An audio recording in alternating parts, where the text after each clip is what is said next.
Pria di depan mata ini jujur. Orang mau pukul dan hina dia. Ia tidak membalas, karena lemah dan pengecut. Tapi harus percaya pria ini 10 tahun lalu. Ternyata menakutkan. Bosnya mafia. Ia kejam. Bertarung seperti anjing gila. Tak terkalahkan. 10 tahun lalu. Xiao Bai karena tidak terpelajar. Sejak SMA berhenti sekolah. Bergabung dengan mafia. Karena dari kecil sudah berlatih bela diri. Tenaganya untuk tinju sangat kuat. Dan kejam. Membawa kedua saudara Xiongda, Xionger. Seharian membunuh. Saat mafia datang. Satu adegan. Menunjukkan momentum. Muncul di belakangnya. Zuo Qinglong punya harimau putih. Sapi tua ada di pinggang dan kepala di dada. Suasana tegang. Bisa dikatakan orang membunuh orang. Tapi sering berjalan di tepi sungai. Gimana sepatu tidak basah? Xiao Bai sambil minum sambil berkelahi. Dengan tangannya membunuh orang. Dihukum 10 tahun penjara. Selama kalimat, membunuh orang. Ibunya datang. Ia mengunjungi Xiao Bai. Bukan untuk menyalahkannya. Tapi malah kasih ia buku tulis. Di atas tulis. Beberapa janji. Tidak minum bir, tidak berantem, tidak menangis. Ibu yang baik juga berkata, jika Xiao Bai tidak dibenci, setelah keluar, ia akan dianggap anak. Perkataan ibu, sangat diingat oleh Xiao Bai. Ia merasa terharu. Sebuah cinta yang tidak pernah ia rasakan. Dari saat ia di penjara, jadi penurut, putuskan untuk merubah dirinya. Jadi pribadi baru. Saat Xiao Bai di penjara, mendadak muncul pria bernama Kepala Besar. Ia diduduki sebagai raja di sebuah geng. Menjadi bos mafia. Xiongda Xionger juga bergabung. Jadi bawahan Kepala Besar. 10 tahun kemudian, ia keluar dari penjara. Xiao Bai yang sekarang, merubah potongan rambutnya. Menjadi seorang, yang menghargai hidup. Semua impiannya ditulis. Di buku tulis yang diberikan sama ibu. Pemuda baik yang taat aturan. Tidak banyak bicara. Ia benar-benar istimewa. Hal pertama kali yang dilakukan. Pergi ke perendaman air panas. Seorang paman lihat Xiao Bai. Terlihat bodoh tidak tahu cara menggunakan. Datang menggertaknya. Sebelum ia marah. Melihat penampilan Xiao Bai. Satu badan penuh tato. Kaget terdiam. Orang-orang di pemandian. Juga kaget. Semua orang. Jadi hormat. Setelah keluar. Ia mencari Xiongda dan Xionger. Sekarang. Keduanya membantu bos mafia. Campur air dan udara. Cukup layak dengan jas dan dasi.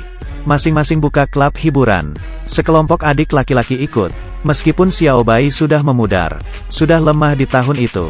Tapi saat Xiongda, Xionger lihat. Xiao Bai takut hampir ngompol. Tapi Xiao Bai cari. Keduanya tanpa ada niatan. Hanya menyapa dan pergi. Xiongda, Xionger merasa. Xiao Bai adalah bom waktu. Suatu hari nanti akan meledak. Akan kembali lagi. Statusnya sendiri. Terancam dan tidak aman. Kirim seseorang untuk memantau Xiao Bai. Xiao Bai tiba. Di rumah ibu. Ibu senang melihatnya. Sangat senang. Dan memberikan pelukan hangat. Dan memberikan ia makan enak. Seakan lama tidak bertemu. Seperti anak kandungnya. Anak ibu itu, Xiao Hua. Memberi perlakuan berbeda ke dia. Seakan-akan. Seperti Xiao Bai berhutang padanya. Sangat berarti. Bagi ia, Xiao Bai adalah orang asing. Walaupun ibunya kenal pria ini. Tapi ia juga tidak santai. Kenal kakaknya ini. Setelah itu, ia bekerja di bengkel mobil. Sebagai tukang reparasi. Saat Xiao Bai kerja, di depan bengkel, ada polisi menguntit, melihat, menginspeksi Xiao Bai. Kalau melakukan kejahatan, ia akan dipenjara lagi. Orang-orang ini, merasa takjub. Xiao Bai berubah menjadi orang lain. Bersikap rendah hati. Tidak pernah berkonflik dengan orang lain. Bahkan bos bengkel, memuji Xiao Bai. Dengan cepat, Xiao Bai bekerja keras. Mendapat gaji pertama, ia memberikan hadiah ke ibu. Sepasang sepatu. Ibu sangat terharu. Melihat perubahannya. Memeluknya. Sambil menangis. Meskipun Xiao Hua dengan Xiao Bai tidak baik hubungannya. Sering diperlakukan kasar dan dingin. Tapi ia juga tidak peduli. Juga memberikan Xiao Hua hadiah. Setelah lama bersama, Xiao Hua mulai ikhlas. Isi hatinya, sekarang berubah jadi bahagia. Sekeluarga, pergi piknik dan foto bersama. Xiao Bai bantu Xiao Hua, menyingkirkan orang jahat. Dan pada saat belajar, mengajarkan Xiao Hua matematika. Seisi rumah dipenuhi kehangatan. Tapi saat-saat indah tidak tahan lama. Di tahun itu, mafia, bos mafia melalui hubungan, menjadi anggota DPR. Setelah menjabat, membeli sebidang tanah, siap dikembangkan, menjadi pasar besar. Kebetulan restoran ibu, di tanah itu. Bos mafia ingin, huliganisme, memaksa ingin beli, tapi ibu, tidak kasih. Dengan keras, menolak untuk pindah dari sini. Bos mafia marah, dan mencari Xiongda Xionger, dan bilang keduanya harus pergi, dan menyelesaikan masalah ini. KTV terbesar di kota, hak untuk beroperasi. Matanya bersinar saat dengar itu. Bawa sekelompok, untuk datang ke restoran ibu. Berdua tanpa bicara apapun, menendang kursi, arogan dan mendominasi. Kebetulan, Xiao Bai ada di dalam restoran sedang makan. Xiongda Xionger lihat Xiao Bai, seperti tikus bertemu kucing, bergegas, meminta bawahnya untuk berhenti, membuat Xiao Bai kesal, langsung mencekek lehernya, sampai ia sulit bernafas. Tapi ia sekarang, bukan lagi pria brengsek, hanya ingin, warga untuk taat hukum, dan meminta Xiongda jangan datang ke restoran ibunya buat masalah. Mereka pergi, berdua balik menjelaskan, tentang masalah Xiao Bai, dan beritahu bos mafia. Tapi bos mafia yang kejam, minta mereka melakukan segala cara, untuk mengambil restoran. Tapi Xiao Bai tidak tahu, saya mencari masalah. Malam itu, supir bos mafia, karena dulu bekerja dengan bos mafia, karena kalah jadi tidak digunakan lagi, mencari Xiao Bai, ingin menyingkirkan restoran. Ia beritahu Xiao Bai, ternyata kakinya patah, karena dulu, bermasalah dengan Xiao Bai, dipatahkan olehnya. Tapi sudah bertahun-tahun berlalu, sudah memaafkan Xiao Bai. Xiao Bai merasa bersalah, meminta maaf ke Pozi. Pembicaraan mereka, dilihat oleh adik Xiongda. Setelah Xiongda tahu, ia mencari Xionger, mengira bos mafia, akan mengambil ahli KTV ini, kasih ke Pozi. Keduanya diskusi membentuk tim, ingin menghabisi Xiao Bai, ambil kembali hak untuk beroperasi. Keesokan harinya, Xiongda datang lagi, dan mengusir ibu dari restoran. Ia tidak mau pergi, ia mendorong ibu jatuh, hanya bisa melihat, kerja kerasnya selama bertahun-tahun, langsung hancur. Saat Xiao Bai kembali dan tahu, melihat restoran yang kacau, dalam hati ia tahu, penghasut di belakang, adalah bos mafia. Ia pergi ke sana, dengan tenang memperingatkannya, ini sangat mengganggu, jangan pernah datang lagi, mencari masalah. Tapi bos mafia tidak peduli. Ucapan Xiao Bai, hanya lewat sesaat, ia tahu Xiao Bai keras. Jadi buat rencana, diam-diam menghubungi polisi, ingin menyingkirkan Xiao Bai. Esok harinya, ia panggil penggerecok, datang ke tempat kerja Xiao Bai. Tanpa berkata, mereka langsung menghajar dan menendangnya, mencoba buat Xiao Bai marah dan membalas. Sebagai kejahatan, agar Xiao Bai masuk penjara, tapi tanpa diketahui, ia berpegang teguh, menjadi orang baik, dihajar sampai berdarah, seluruh tubuh penuh luka, bertahan dan tidak melawan. Tapi bos mafia, tidak berhenti di situ, menyuruh mereka ke restoran, sengaja cerita kejadian 10 tahun lalu, yang membunuh anak ibu. Kebetulan Xiao Hua di sebelah, mendengar itu, berita itu seperti sambaran petir. Karena Xiao Hua, tidak tahu tentang kematian kakak kandungnya. Sekarang pembunuh berada di depan mata, masih jadi keluarga.